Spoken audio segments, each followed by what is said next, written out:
रताळ्याचं की नाही हे बघा, फोडी करून मी ह्या बार्बिक्यू आपण कसं करतो तसं भाजून घेतलेलं आहे.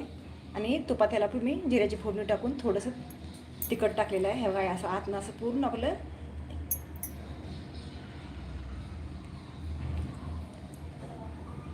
हे रताळ आहे भाजून घेतलेलं, पीस पीस करून मी हे भाजून घेतलेलं आहे. आणि तुपाची फोडणी टाकून मी त्याला काय केलं आहे, जिरे टाकून थोडंसं तिखट म्हणजे काय मिरची पूड टाकून ह्याला थोडीशी चव येणार करता नाही का. हे बघा हा एक झाला उपासाचा पदार्थ. ही आपली खिचडी आहे.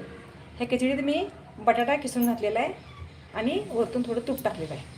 आणि हे आपलं पियुष आहे म्हणजे काय, त्या चक्क्याची की नाही बासुंदी समजा तुम्ही गूळ घालून केलेली चक्का मी लावून ठेवला होता रात्री. आणि आता सकाळी आपण त्याचं की नाही हे तयार केलेलं आहे. आजचे माझा हा मेनू तुम्हाला कसा वाटला, उपवास